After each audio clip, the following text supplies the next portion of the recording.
I started my career back studying at JJ College of Architecture. Back in '94, we graduated. Me and my wife, Ganti, is also a partner in the company. We both studied at JJ, and then about '94, I went to USC to do my master's in University of Southern California. And we had the good opportunity to work with the world famous architect Richard Meyer. I worked there for 13 years as a senior designer. And finally, about in 2007, we said, okay, we need to start our own firm, having the entrepreneurial bug in me. So we had a couple of projects already lined up in India with the Bunchiel Group at that point of time. So we started GA as a company back in the United States. So we have about 3 offices right now. One is the office in LA, one the Bombay office, which is the major office right now, and one site office in Pune. So we grew from a 1-person office to about 30 architects right now and lighting designers combined from 2007 to now. So it's in a 10-year period we established GA very well in the industry. I think I come from the technology background as well. I love technology. I embrace technology, and I used to train people in AutoCAD while back in the 90s. I trained a lot of offices in the US, and it was a natural progression from hand drafting to CAD, and then from CAD went to BIM.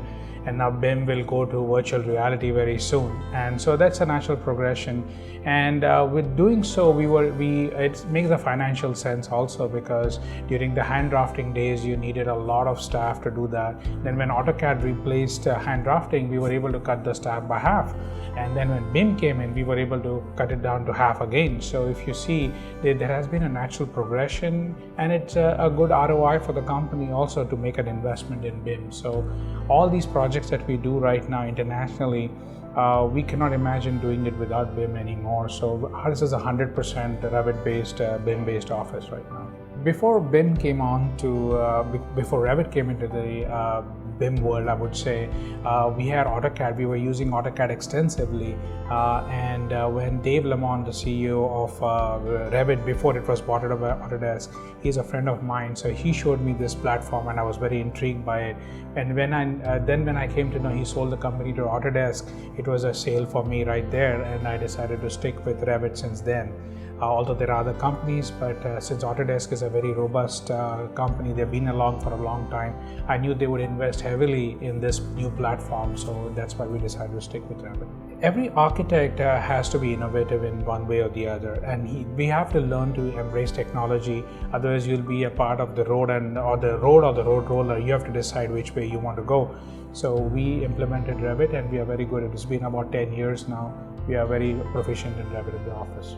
From the drafting world of AutoCAD, when we progressed to BIM, we realized immediately that a lot of time that was wasted in coordination of the drawing because things had to be moved in plan or a section or elevation, it would not get automatically coordinated. When BIM came along, that was almost automatic. I mean, it's a database driven software, so when you move a window in one place, it reflects in all the places else, and the coordination was much easier, and we were able to really cut down the staff and really save a lot. So by investing in BIM and technology in the computing power, we were able to cut down the staff by half. So I think that's the challenge that we faced, but we are seeing the fruits of that right now. GA is an international company. We have projects back in Los Angeles and Africa. We did doing a hotel. We just finished that hotel, and in India we have a lot of projects.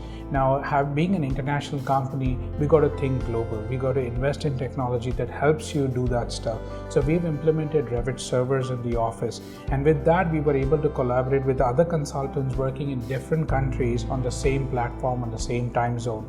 So that really helps, because as opposed to the email world where you're doing a drawing and then sending it across and you overlay, there are a lot of problems with that. We came across, okay, why don't we all get onto the same platform in the cloud computing, and we installed a Revit server. That's really helping us globally do our projects. When I started using BIM around about 2003, 2004, but you can see within the next 10 years when Autodesk invested heavily in taking it to the next level, I can only see that will be the platform which every architect would have to use, whether it is through some other software, but BIM being the main platform of delivery. Even clients and customers are demanding that right now, because as a model which they can save for themselves for facility management. For example, when you finish a hotel, we could almost translate that entire project to them as built, and they could use that for facility management. You couldn't do that back with the CAD world. So going further in the future, in 5 years, I see a paperless technology completely. I have to confess that it first was out of no choice, because we were pushed by our chief, Shekar Ganti, here in this office to embrace BIM and Revit. And we just had to kind of make ourselves comfortable doing that. And then we realized that it was becoming a very interesting journey, you know, with all these wonderful tools that it had. It made our lives very easy. Yeah, so it was more like exploring its database capabilities. Then we had so many things to look forward to in terms of daylighting parameters and so on. Of course, I don't use it on a day-to-day basis. It's more my production team using it.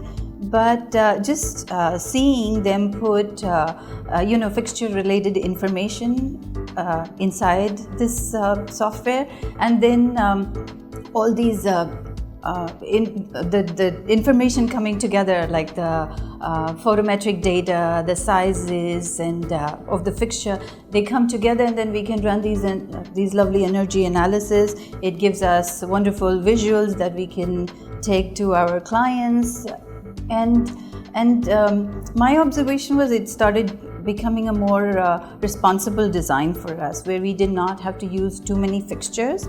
That's what ends up happening these days. You see a ton of light used in internal spaces and so on, and that's not sustainable, that's not responsible, and we started doing it a little more carefully then. And so I would say it's a very powerful tool, giving us a lot of ideas and options to kind of take our design in the right direction. So we tried implementing Revit on 2 of our projects. One is a hospitality project a Sheraton project that we're doing in Africa, and a couple of residences that we're doing. But 2 projects come to my mind where we've really kind of taken that extra step to embrace BIM, and we started documenting it in terms of putting the photometric data in and so on, and it has done a wonderful job of putting our specifications together. We were able to run some cost analysis, and we were able to fit it within the right budget that the client had assigned towards lighting. Obviously, prior to that, we used to work on AutoCAD, and AutoCAD being a brilliant software, it has its own limitations. So being under Shekhar's shadow, obviously we wanted to start with Revit and incorporate and do the entire project of Bhansali residence in Revit. So when I started in Revit, it was a very powerful software, because simply for the fact that you're drawing it in 2D, but you can visualize it in 3D. That not only helps us, also helps the client to visualize the spaces. For example, you can do renders of that, you can do a walkthrough in order to make him understand.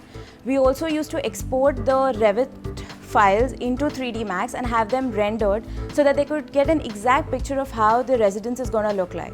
So it was very essential for us, since we could sell the project to the client, as well as when we moved across, when the design got finalized, it was very good in order to kind of have our collaboration with the structural, with the MEP team, because the structural and the MEP team actually took our architectural model and kind of linked it and have their own Revit model in order to have their clash detection, in order to foresee any kind of problems that might happen in the future.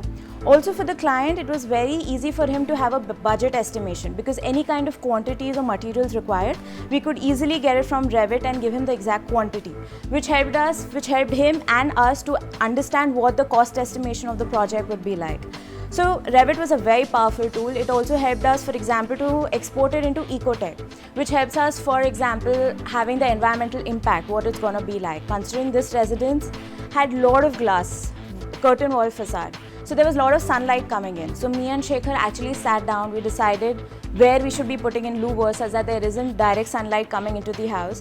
So Revit helped us in exporting it to many other softwares of Autodesk and having like a cohesive approach through all aspects, whether it was structural, MEP, environment, everything. So we could kind of study the entire project together, and even the client was very happy because we could give him the exact quantities that might him to do the cost estimation basically.